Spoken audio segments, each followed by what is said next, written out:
اللهم صل على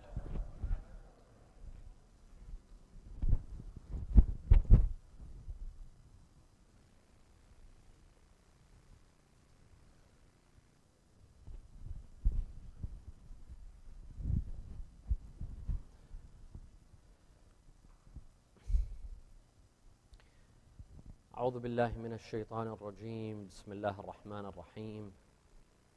الحمد لله رب العالمين، بارئ الخلائق أجمعين، باعث الأنبياء والمرسلين، ثم الصلاة والسلام على خير خلقه العبد المؤيد والرسول المسدد، حبيب إله العالمين أبي القاسم المصطفى محمد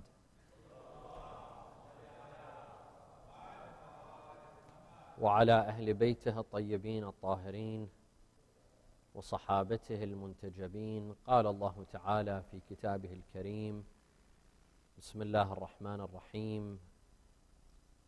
قل هل يستوي الذين يعلمون والذين لا يعلمون؟ صدق الله العلي العظيم. صلوا على محمد وآل محمد.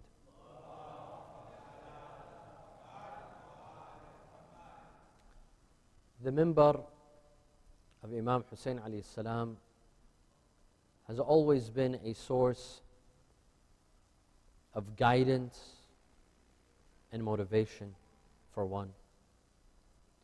It has been a source of knowledge, number two. And number three, a source of spirituality. It is from the minbar of Imam Hussein that we receive our Islam, that we learn about the tenets of Islam. What we've learned about Islam throughout our lives, most of it has come from the minbar of Imam Hussein. Only a few individuals have got out and received knowledge about Islam from other sources, from other means, from reading, from entering Hawza, and from other sources. The vast majority of us, the vast majority of the followers of Ahlul-bayt received their knowledge of Islam from the minbar. They learned to pray, to fast, to wear hijab. It's all from the minbar. There have been great speakers whom we have learned from, whether it's from the Arabic world or the Farsi world or the Urdu world. There were speakers whom we grew up listening to. We learned our Islam from them. They inspired us. They motivated us. They changed our lives. If it wasn't for them, we would be in a different place. We wouldn't be in a masjid listening to a lecture tonight. We'd be in a different place. Thanks to these scholars that we're so in debt to, that tonight we're at a mosque listening to a lecture. For example, in Iraq, there was a scholar and speaker by the name of Shaykh Ahmed Al-Wa'ili rahimahullah. The scholar was born in the city of Najaf. He studied in the city of Najaf at a time when there were many changes, and he studied under progressive scholars like Shaykh Muhammad Rida Al-Mudaffar.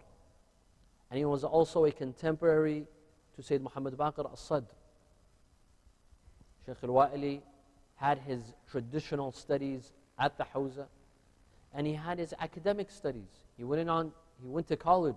He had his bachelor's degree. He received his master's degree, and then he went to Cairo, Egypt, to get his PhD. Shaykh Al-Wa'ili became the number one speaker and scholar in Iraq. Most of the religious youth, they grew up listening to the lectures of Shaykh Al-Wa'ili. And Shaykh Al-Wa'ili, rahimahullah, he had a distinct style in lecturing. His lecture would concentrate on the Quran. It revolved around the Quran. He would begin his lecture with a verse from the Holy Quran. And throughout his 40, 45, 50-minute lecture, he would dissect the verse. This was his style for over 50 years, until finally he passed away due to throat cancer. Rahimahullah. The Arabic world is in debt to such a scholar, to such an educated, open-minded, progressive scholar who spoke the language of the people. And in fact, there are many Sunni brothers and sisters who became Shia thanks to his lectures. Unfortunately today, there are some ignorant individuals here and there that they attack this scholar, Shaykh al-Wa'ili. They look for his mistakes in this lecture and that lecture, see what he said here, see what he said there. And there are some that even curse him, unfortunately. We have such extremists in our larger Shia community. They look for the mistakes of individuals. If you look to Iran, there were some prominent speakers that were scholars. They're speakers, but they were scholars. Like a Shaykh al-Falsafi, Shaykh Muhammad Taqi al-Falsafi. A great deal of Iranian youth grew up listening to his lectures. They became religious thanks to his lectures. An entire generation. Right? You had speakers like Shaykh Mutahari. Shaykh Mutahari was a speaker. Yet he was a scholar. This was the caliber of the speakers. They were mujtahids. They were scholars. Not just anyone could come and sit on the minbar and be able to preach to the people. They were of this level. They were mujtahids. They were scholars. Another scholar in Iran was Shaykh al-Kifai, very well known. In the Urdu world, you have great speakers that were scholars. They weren't just ordinary speakers. They were scholars. So for example, As-Sayyid Shamim al-Hasan, Al-Alama Talib Jawhari. These are well-known speakers that are scholars, that built themselves. Correct? As-Sayyid Nasr Hussein Kanturi, also known as Nasr al-Millat, and others. These were speakers that were scholars, that benefited people. They raised a generation of educated, religious, pious, progressive Muslim youth. They worked hard on themselves. They were educated themselves. Thus, they were able to raise an educated generation of Muslim youth.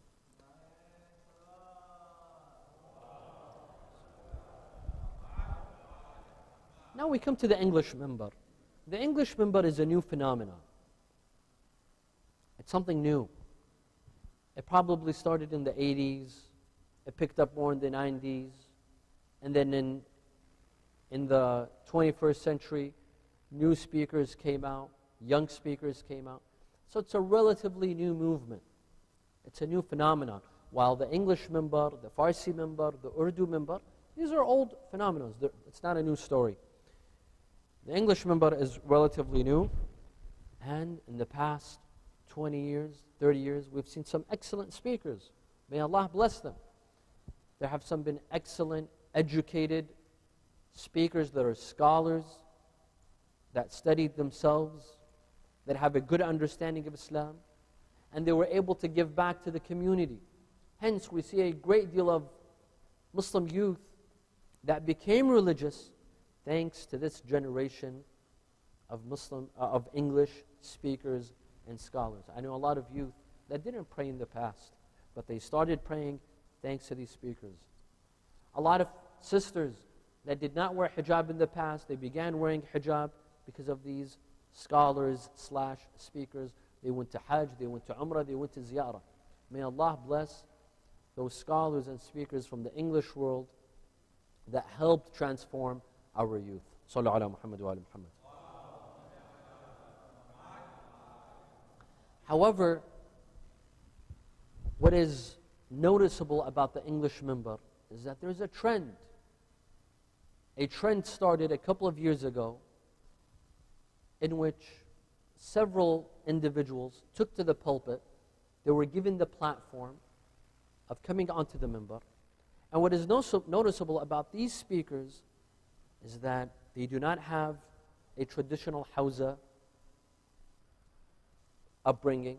They have not studied at the traditional Hausa, not in Qom, not in Najaf, not in Karbala, not in Syria, not in Mashhad, not in Isfahan. They have not set foot in a Hausa. And some of them even lack a university education.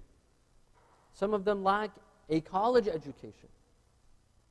There are some, if they can't make it to Hawza, they go into college, they go into a university, they go into an Islamic studies program, they get a PhD in Islamic studies program, they become researchers, they build themselves. But what we saw in the past couple of years is that certain individuals, they took to the pulpit, lacking both educations, both the traditional Hawza knowledge, the Hawza education, and the academic education.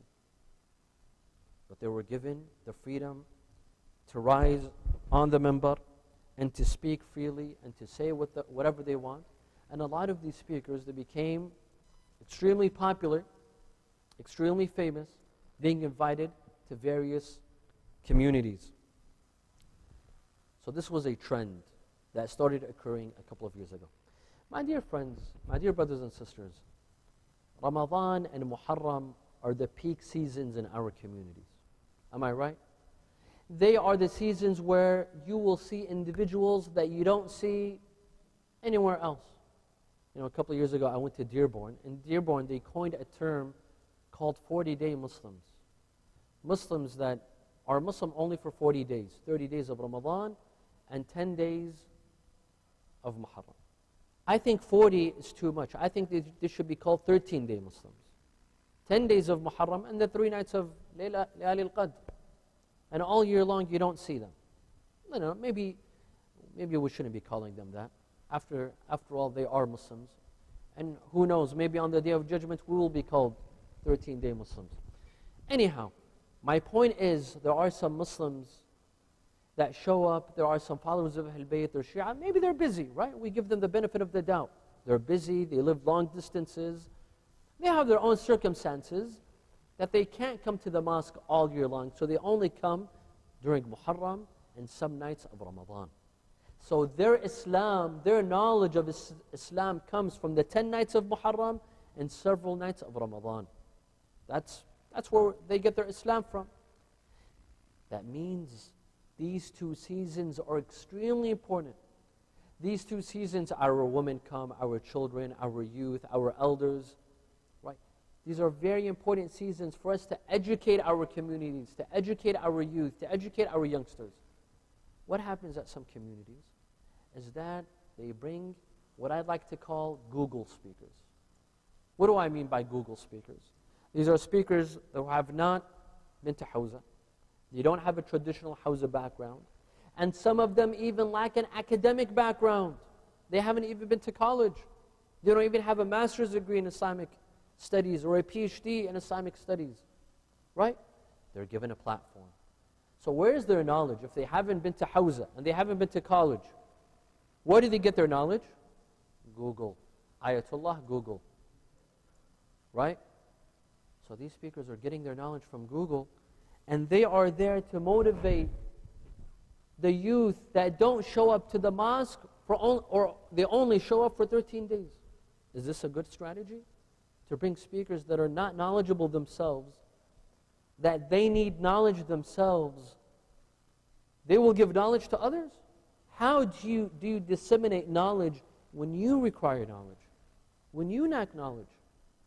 In Mantiq, when we read Mantiq and Hawza, they taught us, فَاقِدُ الشَّيْء لَا يُعْطِي. When you lack something, you can't give that thing. How can you give something that you don't have? So this is a problem. Of course, this is not a new problem. This problem does not exist only in the English minbar. It also exists in the Arabic minbar, in the Farsi minbar. I'm sure in the Urdu minbar, it exists. Individuals that are not well equipped, they don't have the criteria, they don't have the knowledge, they don't have a solid background within Islamic education, are given the chance to sit on the minbar and speak, and it can have disastrous effects. They can say the wrong things. They will disseminate the wrong information. They will have the facts. Incorrectly. This is a problem. Right? And it's not just the minbar, my dear friends. It's not just the minbar. When you invite a guest to your community for 2 weeks, for 10 days during Muharram, 2 weeks during Ramadan, a part of his job is the minbar. The other part is to sit with the youth. The youth, they sit with the speakers, they ask questions. Some of them have difficult questions. So maybe you could pull off a 30, 40, 50-minute lecture, and you take it from Google, and you give a lecture. But what do you do during a Q&A? What do you do when you're sitting with the community? What do you do when you're sitting with college students, university questions that have real questions to ask? Whether it has to do with atheism, or maybe they've been influenced by other speakers, by other schools of thought, and they have genuine questions to ask. How are you able to answer these questions? So this is a problem that we need to address. Sallu ala Muhammad wa ala Muhammad.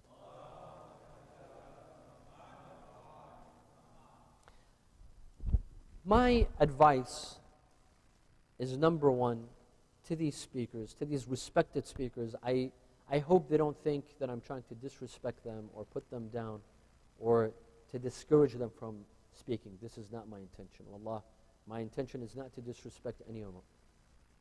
So first, my advice is to them, and two, my advice is to the community. Let's come to these speakers.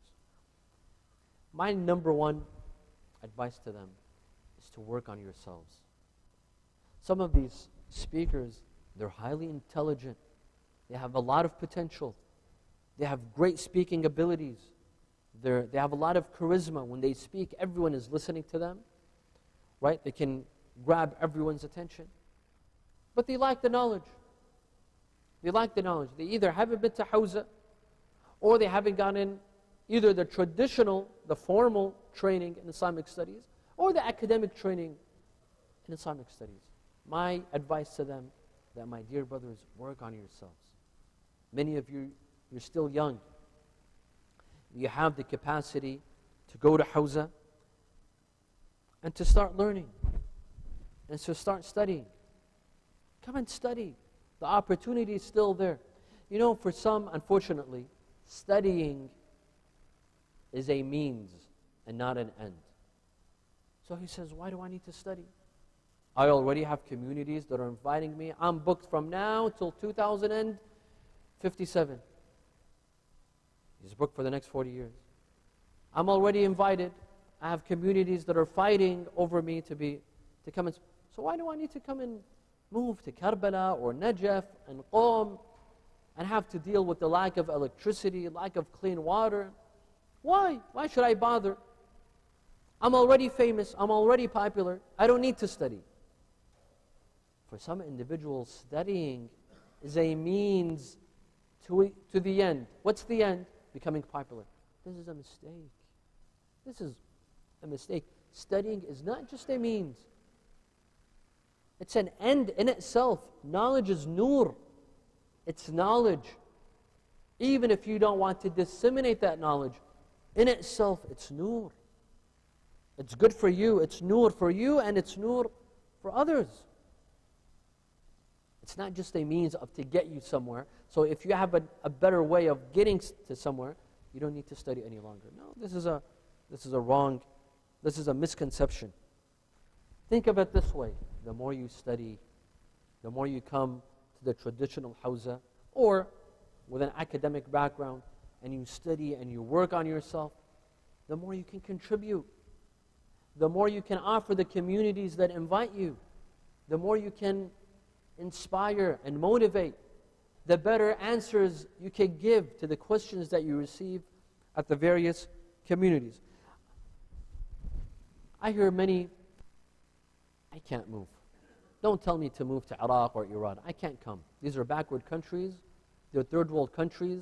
You barely have electricity. You barely have clean water. I'm comfortable sitting here in the U.S., in Canada, in the UK, in Australia. You don't want to move? You don't have to move. Today there's houses everywhere. There's houses here in the United States, full-time programs, in the UK, in Australia. You no longer have an excuse. You can't come to Hawza. Hawza can come to you. If you don't live in a city where there's a Hawza program, today there are online Hawza programs. Online Hawza programs in English. You don't want to learn Arabic? There's an online Hawza program in English. All you have to do is subscribe and enroll to these online Hawza programs. All of the traditional books and lessons that are being taught in Karbala and Najaf and Qom, you can find them online. So what's your excuse? If it's money, I'm sure you could get a discount. You speak to some of the organizations and they'll give you a discount. You have no excuse. You can't come to Hawza. Hawza is in your home. Hawza is on your phone. It's on your iPads. It's on your tablets. You have no excuse of not taking the formal, traditional training. Now, there's nothing wrong with taking information from Google. Sometimes you look up something on Google, there's nothing wrong with it. What's wrong is when all of your information comes from Google. All of the knowledge that you have comes from Google, then that tells you something. That tells you you're lacking a training. But if you want to look up one information here, or a date, or the name of a city, that's not a big deal. But when all you do is rely on Google, that means you're not qualified to go up on the minbar. Sallu ala Muhammad wa ala Muhammad. My advice to these upcoming speakers is that you have to remember, the minbar is only part of your job. It's only part of your job. When you're invited to a community, that's only half of what is expected of you, to sit on the minbar and to disseminate knowledge and to speak. The other part is to sit with the community, to socialize with the community, to answer their questions. They might have private questions. They might ask you questions in public. We should not insult people's intellect. Our youth are educated. They've gone to Western universities. They've been exposed to all kinds of theories, to all kinds of issues, and they have questions. Some things maybe in Islam don't make sense to them. It is our job to try to make things make sense to them. But if they don't make sense to me, how can I try to make it make sense to someone else? If I don't have a good understanding of Islam, how can I make it work for them? I see youth, they have questions regarding fiqh, Islamic laws. If you don't have a solid background in fiqh and Islamic law, how can you answer people's questions? If you don't have a solid background in tafsir, in hadith, in jurisprudence, in history maybe, in philosophy maybe, how are you able to answer people's questions and give back to that community? There are some, they take fiqh lightly. You know, they can ask someone else. They don't need to ask me. No. Part of your job as a muballigh, as an orator, as a scholar, as a speaker, is to answer people's questions regarding fiqh, Islamic laws. You have to be able to. If you lack in these areas, then your credentials are questionable. So my advice is that if you want to serve Islam to the best of your ability, you have to be equipped yourself. You have to have proper knowledge of Islam. Otherwise, you will not be serving Islam. If this is your intention, if the intention is to seek popularity, then that's another story. Sallu ala Muhammad wa ala Muhammad. Now, my advice to the communities. My dear friends, when you invite speakers, invite scholars, make sure the person, the individual that you bring is a scholar, is a man of knowledge, or a woman of knowledge, if it's in the case of inviting a female speaker or scholar, whether it's for an event for ladies only, or in general, I don't know, varies from community to community. Bring scholars. Don't bring Google speakers. Do you want someone to spread knowledge in your community, or do you just want an entertainer? You have to get your priorities straight from the beginning. What is it that you want from the speaker that comes to your community? Do you just want an entertainer for the youth to entertain for 30, 40, 50 minutes and then go home? Or do you want someone to disseminate knowledge, to raise the level of knowledge in your communities, to educate your youth, to inspire them and motivate them and educate them? You have to ask. You have to get your priorities straight. My advice is, for the different communities in the West, encourage these speakers to go and study. Instead of encouraging them by inviting them with lack of knowledge, instead tell them, I encourage you to go to Hawza, go for 2 years, 3 years, study in Qom, in Karbala and Najaf, and then come back and we will be the first community to welcome you. But not before you study in Hawza. Not before having knowledge. Not before becoming a scholar. Unfortunately, we cannot welcome you. First go and study. Educate yourself, and we will sponsor you. What's wrong with having our community sponsor these speakers? Maybe some of them, maybe their excuse of not going to Hawza is because they can't afford it. If that is the case, then our communities need to step up and tell them how much does it cost for you to go to Hawza for a year or 2 years. We will cover those costs. We will cover those costs, right? My other suggestion for our communities is to send their own youth. This is something that I encourage wherever I go, in most communities.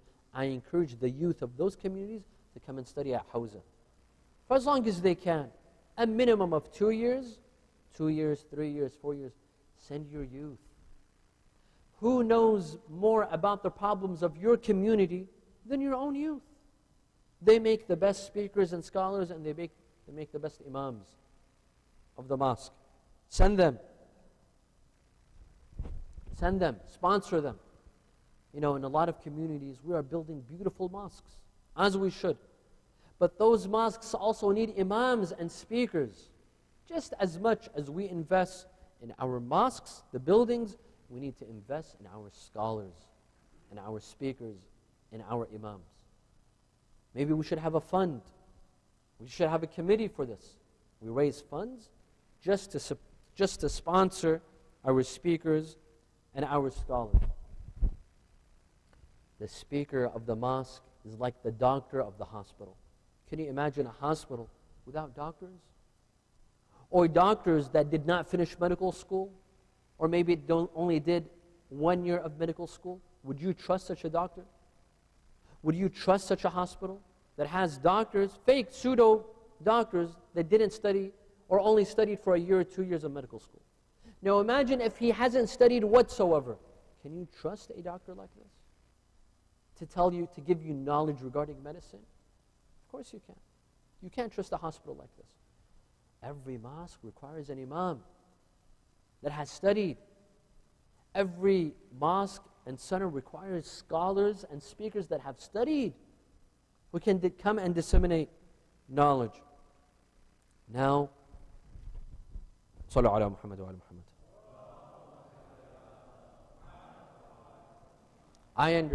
I fully understand that studying in Hawza is very costly. Because Hawza does not offer you money. Hawza does not offer students money. If they offer them something very minimal that can barely cover for their living costs, paying rent, spending on their families. Some of them are married, their families are living in the West, so they have to spend on them. Hawza can't offer that, but the communities can. You can sponsor some of these scholars. You send them to Hawza for 2 years, 3 years, 4 years, and you tell them to study, and you will cover their costs. This is an investment to your community. You won't be losing when you do that. When you sponsor a scholar and you tell them to study, and you will cover their costs, they will come back and they will offer you. Consider this an investment for your community, for your youth, for your children. In some communities, they offer a university scholarship. A university scholarship in the name of this marhum or that marhum. This is excellent. This is beautiful. Why don't we do a Hawza scholarship in the name of this marhum or that marhum? A Hawza scholarship. A Hawza scholarship for 3 years, 4 years. You cover the cost of an individual that wants to go and study in Hawza, in Karbala, in Najaf, in Qom. They won't have any excuse any longer. They won't say, I can't afford it, or no one is sending me, or I can't go. No, that way, they will have no excuses. My dear friends, as I conclude, the mimbar is a holy place. It's a dignified place. We should not spoil the integrity of the mimbar by putting on individuals who lack the credentials. They might have very good intentions. They might be very good individuals. They're religious, righteous individuals, but they lack the knowledge. They're Google speakers. Their knowledge is from Google. They might be very good individuals, but they do not have the proper credentials to come on the minbar. We should not discredit the minbar in such a way. The next time you invite a speaker, ask for their credentials. Where have they studied? In which hawza?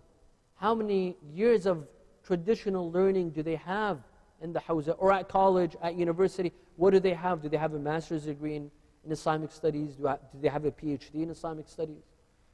Ask for their credentials. Ask for a recommendation letter. In some communities that I visited, their number one criteria for inviting a speaker is if he has lectures on YouTube. They go and they listen to their lectures on YouTube. They like the lecture, they invite the speaker. Without asking for their credentials, which hawza have you studied, which scholar knows you, which scholar is willing to give you a letter of recommendation.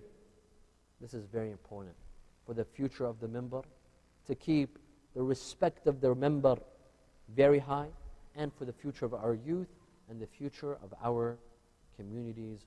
We ask Allah Azza wa Jal to guide us all. Bismillah ar-Rahman ar-Rahim. Allahumma salli ala Muhammad wa ali Muhammad. اللهم إني أسألك أن تجعل فيما تقضي وتقدر من الأمر المحتوم في الأمر الحكيم من القضاء الذي لا يرد ولا يبدل أن تكتبنا من حجاج بيتك الحرام المبرور حجهم المشكور سعيهم المغفور ذنوبهم المكفر عنهم سيئاتهم. وأسألك أن تجعل فيما تقضي وتقدر أن تطيل عمري في خير وعافية وتوسع في رزقي وتجعلني ممن تنتصر به لدينك ولا تستبدل بي غيري. أعوذ بجلال وجهك الكريم أن ينقضي عني شهر رمضان أو يطلع الفجر من ليلتي هذه ولك قبلي تبعة أو ذنب تعذبني عليه. ولأرواح المؤمنين والمؤمنات. الفاتحة مع الصلوات.